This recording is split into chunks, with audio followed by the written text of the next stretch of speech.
O sol ainda brilhava sobre as águas do mar da Galileia quando Jesus retornou à margem.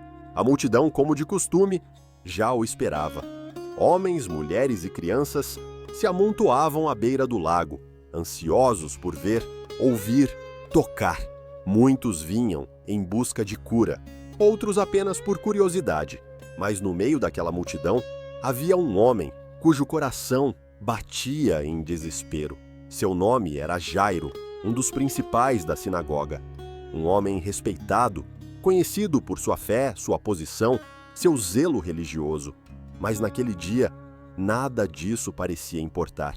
Ele não vinha como líder, vinha como pai. Jairo rompeu a multidão com passos rápidos.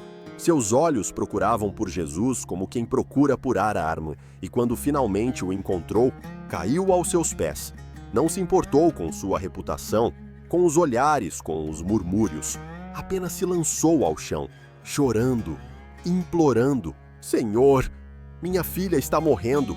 Ela só tem 12 anos. Por favor, vem. Coloca tuas mãos sobre ela para que viva. A voz de Jairo tremia. Era o grito de um pai que já havia tentado de tudo: médicos, orações, esperança. Mas agora ela estava por um fio, e Jesus era sua última chance. Jesus não hesitou. Seu olhar se encheu de compaixão. Ele se levantou e começou a caminhar com Jairo. A multidão, curiosa, foi junto. Apertavam-se ao redor, empurrando, comentando, perguntando. Mas Jesus seguia firme. Ele sabia que aquela não era apenas uma caminhada, era uma missão de vida. Enquanto caminhavam, algo inesperado aconteceu. No meio da multidão, uma mulher que sofria há 12 anos com um fluxo constante de sangue aproximou-se em silêncio. Ela havia ouvido falar de Jesus, sabia que ele curava e pensava consigo mesma: se ao menos eu tocar nas suas vestes, serei curada. Ela se esgueirou entre as pessoas, quase rastejando, e tocou discretamente na orla da túnica de Jesus. No mesmo instante, sentiu seu corpo ser restaurado. A dor cessou, o fluxo parou. Ela sabia, estava curada. Jesus parou. Quem me tocou? Perguntou, olhando ao redor. Os discípulos estranharam. Mestre, a multidão te aperta de todos os lados. Como podes perguntar isso? Mas Jesus insistiu. Alguém me tocou de verdade. Senti que de mim saiu o poder. A mulher, percebendo que não passaria despercebida, se aproximou, tremendo. Caiu aos pés de Jesus, como Jairo havia feito minutos antes, e contou tudo: sua dor, sua vergonha, sua fé. Jesus a ouviu com paciência e então, com ternura, disse: Filha, a tua fé te salvou. Vai em paz, fica livre do teu mal. A multidão ficou em silêncio. O milagre havia acontecido diante de todos, mas enquanto Jesus ainda falava com a mulher, alguém veio correndo da casa de Jairo. O rosto abatido, o olhar sombrio. Jairo, tua filha morreu. Não incomodes mais o mestre. Jairo paralisou. Aquela frase atingiu seu peito como uma flecha. Seu corpo perdeu a força. A esperança escorreu pelos dedos. Era tarde demais, mas Jesus se virou imediatamente para ele. Colocou a mão em seu ombro e disse: Não temas, crê somente. Ela será salva. As palavras de Jesus penetraram como luz na escuridão do coração de Jairo. Não temas, crê somente. Era como se naquele momento o tempo parasse, os murmúrios da multidão desaparecessem e apenas aquela voz permanecesse, firme, serena, inabalável. Jairo respirou fundo, não respondeu nada, apenas assentiu com a cabeça e continuou caminhando ao lado de Jesus. A fé que antes se quebrava pelo luto, agora era sustentada pela presença do Mestre. Jesus pediu que apenas Pedro, Tiago e João o acompanhassem. Os demais ficaram para trás. O ritmo da caminhada mudou. Já não havia pressa, já não havia medo. Havia uma convicção diferente, silenciosa, profunda. Ao se aproximarem da casa, os sons do lamento se tornaram audíveis. Choros, gritos, flautas fúnebres. Parentes e vizinhos se juntavam, como era costume, para prantear a morte da menina. As roupas rasgadas, os rostos cobertos de pó. O cenário era de dor. Jesus entrou. Ao ver a comoção, declarou com voz firme: "Porque todo esse alvoroço e lamento? A menina não está morta, mas dorme." As pessoas pararam por um instante e então começaram a rir, não de alegria, mas de incredulidade. Riam de Jesus. Como alguém poderia dizer que ela dormia se já haviam confirmado sua morte? Mas Jesus não se importou com as risadas. Ordenou que todos saíssem. Ficaram apenas ele, os 3 discípulos, Jairo e a esposa. A casa silenciou. O ar estava pesado. O cheiro da dor ainda pairava, mas algo começava a mudar. Jesus entrou no quarto da menina. Lá estava ela, deitada, pálida, imóvel, o corpo sem vida, os olhos fechados, as mãos pequenas cruzadas sobre o peito. Parecia um anjo dormindo, mas todos sabiam que não era sono. Jairo se aproximou da porta e parou. Segurava a mão da esposa com força. Ela chorava em silêncio.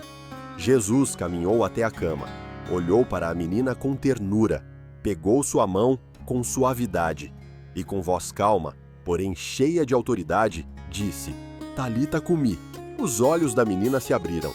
Ela respirou fundo, como quem volta de um mergulho. Seus dedos se moveram, sua cabeça virou devagar. Ela olhou para Jesus e então para seus pais. A mãe caiu de joelhos. Jairo cobriu a boca com as mãos, os olhos arregalados de espanto. O impossível acabara de acontecer diante deles. A menina se sentou na cama. Jesus sorriu. "Deem algo para ela comer." Era como se dissesse: "Ela está viva, cuide dela agora." A mãe correu até a cozinha e trouxe um pedaço de pão com um memel. As mãos tremiam, mas o sorriso no rosto era mais forte do que qualquer lágrima. Ela ofereceu o alimento à filha, que pegou com delicadeza e começou a comer.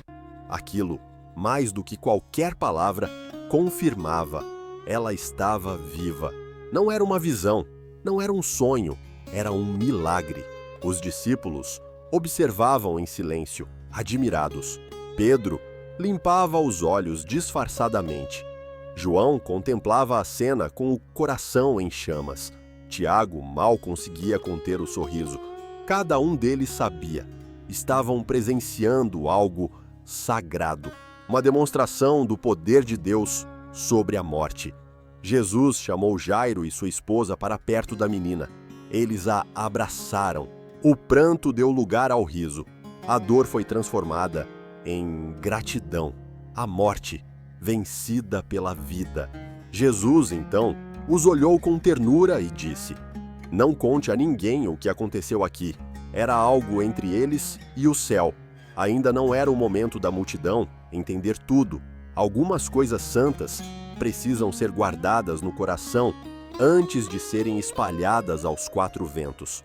Ele se despediu com um último olhar, cheio de compaixão, e saiu da casa em silêncio. Lá fora, o sol já se punha no horizonte. A luz dourada tocava os muros de pedra e a brisa da tarde balançava suavemente as folhas das oliveiras. Enquanto caminhavam de volta, Pedro sussurrou: "Mestre, como é possível? Ela já estava morta."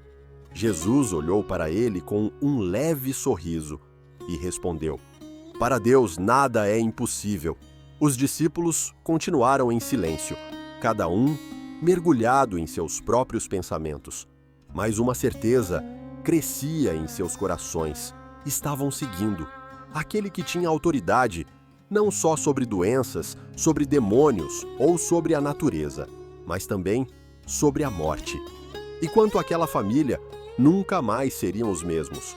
A menina cresceria, lembrando vagamente daquele momento em que a escuridão foi vencida por uma voz. Os pais, toda vez que olhassem para ela, veriam mais do que uma filha. Veriam a fidelidade de Deus, a resposta à oração, a recompensa de quem crê, mesmo quando tudo parece perdido. Naquela casa, onde antes havia choro, agora havia risos.